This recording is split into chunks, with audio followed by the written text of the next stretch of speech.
E aí, minha gente, como é que vocês estão? Vocês estão bom? A paz de Cristo, Arthur Malheiros para mais um vídeo onde nós vamos estar aqui falando sobre a Bíblia. Esse, gente, é o penúltimo vídeo da série onde nós estamos falando sobre esse livro maravilhoso que mudou a história da minha vida e que vem mudando a história da vida de muitas outras pessoas. Hoje nós vamos falar sobre um ponto, nós falamos sobre a Bíblia, beleza, apócrifos, cânon, bababá, inspiração, necessidade, show de bola. Hoje nós vamos falar exatamente, você vai entender por que exatamente a gente tem tantas versões da Bíblia. Por que existe nova tradução linguagem hoje, nova versão internacional, Almeida Revista Corrigida, Almeida Revista Atualizada, nova versão internacional. Já falei nova versão internacional. Nova versão transformadora, King James. Por que tem tantas versões? Qual que é a diferença entre elas exatamente? Por que elas existem, afinal de contas? E como eu sei qual que eu devo comprar, qual que eu devo escolher quando eu for comprar a minha Bíblia? E para que exatamente eu vou usar cada uma dessas versões? Então nós vamos falar um pouquinho sobre isso hoje. Pode parecer que isso não tem muita importância, mas faz uma certa diferença e você vai entender. O meu objetivo é que você entenda ao final qual que são a diferença entre essas versões dessas Bíblias, tá bom?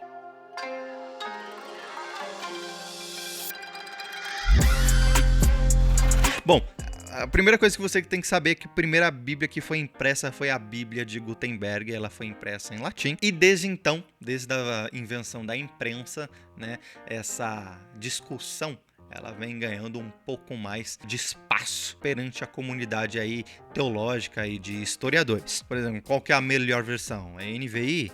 É a ARC? É NTLH? É Almeida Revista Atualizada? E qual é exatamente qual que vai ser essa melhor versão? Bom, acho que antes de começar tudo é bom você saber que não existe uma melhor versão. Existem versões boas, mas a melhor versão exatamente não tem. Toda versão ela vai ter um ponto ali que você talvez venha a preferir outra versão. Nós vamos falar um pouquinho melhor sobre isso. Começando do início. Existem dois pontos principais que nós vamos abordar nesse vídeo, tá bom? A gente vai falar sobre os manuscritos antigos, tá? Nos quais essas traduções são baseadas, e nós vamos falar também sobre as formas que essas traduções são feitas. Bom, antes de qualquer coisa então, vamos falar sobre o manuscrito, vamos falar sobre o material da tradução. Antes de mais nada, é bom você saber que esse efeito de tradução, ele vai ter um impacto maior, principalmente nos livros do Novo Testamento, não tanto do Antigo. Por quê? Porque do Antigo nós temos a preservação do texto original no hebraico. Já no Novo Testamento, não, porque o texto original, ele já se perdeu e nós temos algumas variantes, digamos assim, desse texto. Mas por que exatamente que nós temos essa dificuldade maior no Novo Testamento? É basicamente porque o Novo Testamento ele está escrito em grande parte em grego, que devido à cultura helênica da época era a língua que estava mais difundida e mais popular, que nós vamos chamar de grego koiné, né? Que é o grego popular, o grego que era utilizado na época e o grego que foi utilizado para produzir boa parte das obras do Novo Testamento. E existem basicamente dois tipos de texto, de manuscrito, na verdade, que vai ser utilizado como objeto de tradução. Nós temos o que nós vamos chamar de texto crítico ou alexandrino, e nós temos o texto majoritário ou pode ser chamado também de texto bizantino. Qual que é a diferença basicamente? De maneira bem simples, o texto crítico ele é o texto mais antigo, porém ele tem menos cópias. E o texto majoritário, ele é um texto que ele é relativamente mais novo, no entanto, ele tem a grande maioria das cópias. Tem milhares de cópias do texto majoritário e algumas poucas, se eu não me engano, são até menos de 10 cópias que tem a gente falando do texto crítico. Por um ponto, o texto crítico ele é mais antigo, só que o majoritário ele tem maior quantidade de cópias, tá? E é por isso que ambos são utilizados. Bom, começando falando um pouquinho mais sobre alguns detalhes do texto crítico. Esses manuscritos eles são mais antigos, como eu já falei para vocês, eles são datados ali entre mais ou menos o século I e o século IV da história, basicamente mantidos dentro desse período e produzidos, na verdade, manuscritos dentro desse período. Já o que chamamos de texto majoritário, ele vai estar sendo produzido e manuscrito entre o século VIII e o século X.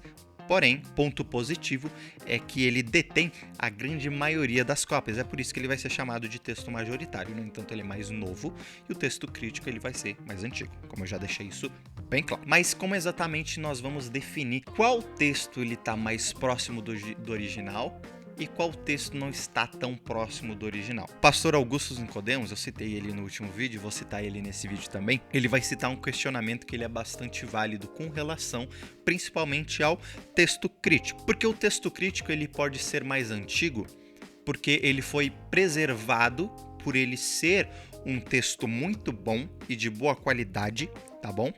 Ou ele pode ser mais antigo porque ele foi deixado de lado, esquecido em um vaso, em algo do gênero, porque ele era ruim e as pessoas não queriam utilizar ele como manuscrito. Porque antigamente a cultura daquela época era que quando um texto ele era realmente bom, ele era manuscrito até ele se gastar.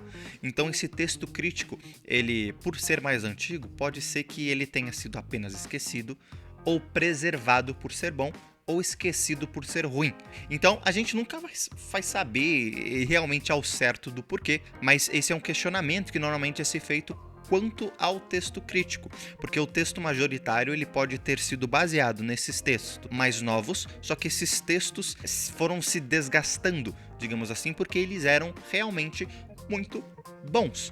Então, o texto majoritário pode acabar sendo mais fiel.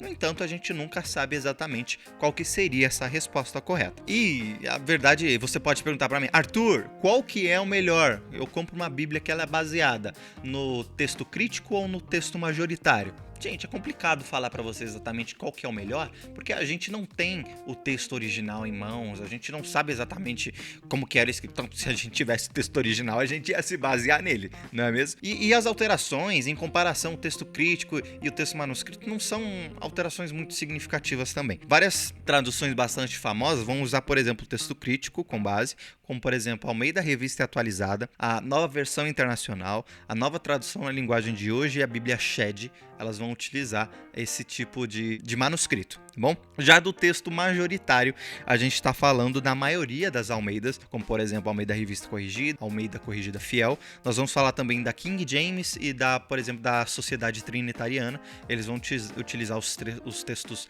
majoritários. E o que acontece? Você pode se perguntar, né? É uma pergunta válida, qual que eu vou me basear? Gente, assim, como eu falei para vocês, não tem uma diferença significativa entre o texto crítico e o texto majoritário. Tem diferença? Tem diferença. Tem diferença, tá bom?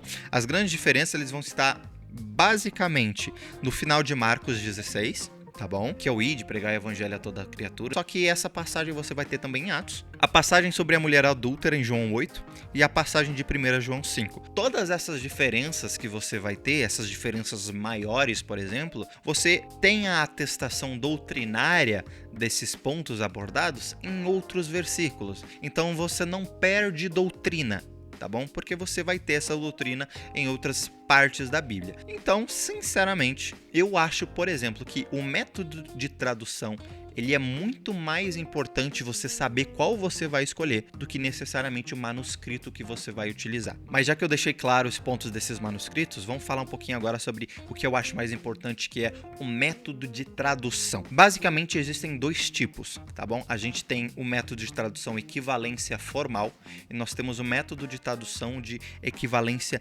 dinâmica. Na equivalência formal, a pessoa ela vai pegar uma palavra do hebraico e ela vai fazer a seguinte pergunta: qual que é a palavra equivalente, no nosso caso, por exemplo, no português, para essa palavra?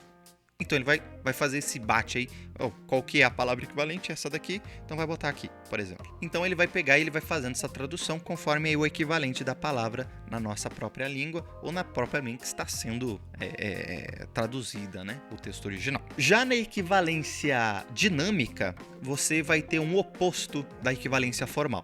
Porque enquanto na equivalência formal você vai traduzir palavra por palavra, a equivalência dinâmica você vai ler o versículo como um todo e você vai traduzir para o equivalente na sua língua de tradução. Então ele vai ler todo o versículo, ele vai ler uma frase, por exemplo, daquele versículo, uma sentença, e ele vai traduzir para uma sentença equivalente na língua que está sendo traduzida. Então basicamente na formal, na palavra, e na dinâmica ele vai se basear na frase, né, ou no versículo. E aí você pode se perguntar, Arthur, qual que é a melhor?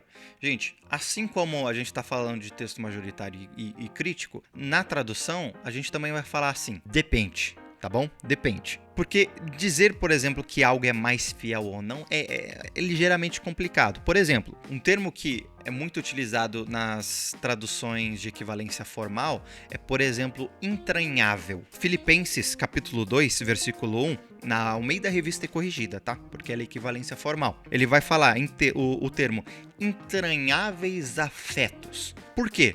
Porque na cultura grega, a sede das emoções eram as entranhas. Então, por exemplo, quando você vai sair para um date com a menina que você gosta, por exemplo, você fica com um friozinho na entranha. Os americanos, eles vão falar como é que é? Que é borboleta no estômago? Algo assim, né?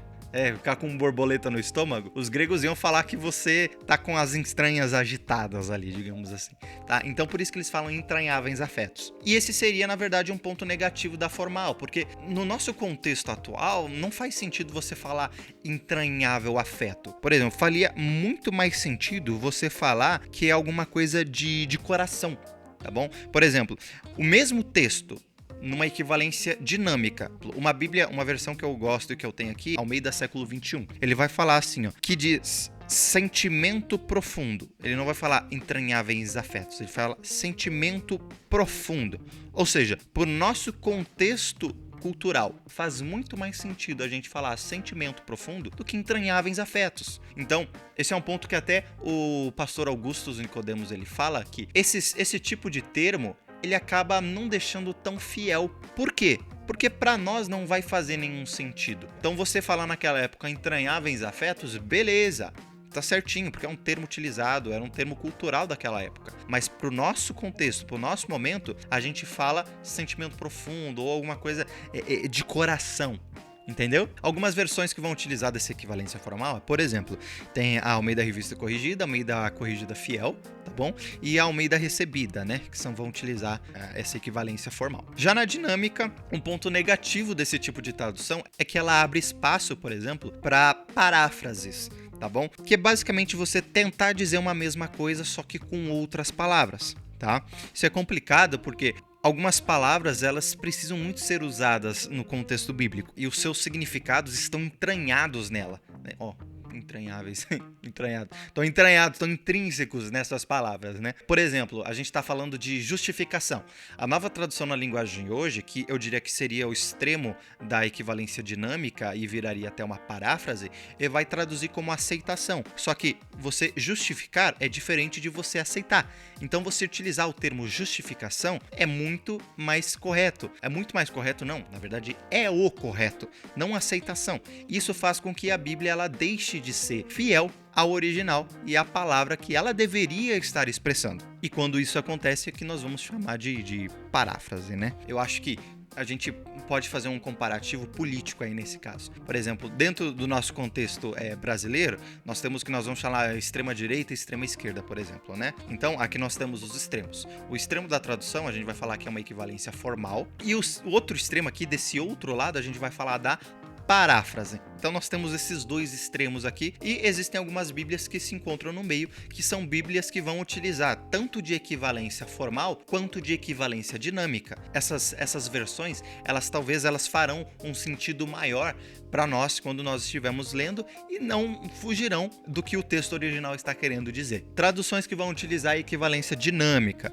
né? Nós temos a NVI e a tradução do Novo Mundo. Paráfrase vai virar basicamente uma nova tradução na linguagem de hoje, a Bíblia Viva, e as versões que utilizam os dois métodos, que vai ser a formal e a dinâmica. Nós temos a Almeida Revista Atualizada, que é extremamente boa, e nós temos a Almeida Contemporânea, que é uma que eu utilizo, e a Almeida Século 21, que é outra que eu utilizo também, que são as que eu mais gosto, né? São todas que utilizam tanto a formal quanto a dinâmica. Gente, espero que tenha ficado claro para vocês essa questão da tradução, espero que não tenha ficado confuso de forma alguma, que tenha feito sentido para você na hora de você escolher sua Bíblia. Eu particularmente, gente, vou deixar muito claro aqui para vocês, se eu pudesse recomendar para vocês escolherem alguma tradução de Bíblia para vocês comprarem, eu recomendaria vocês comprarem Nova Almeida Atualizada, Almeida Revista Atualizada, Almeida Século 21 e a NVI.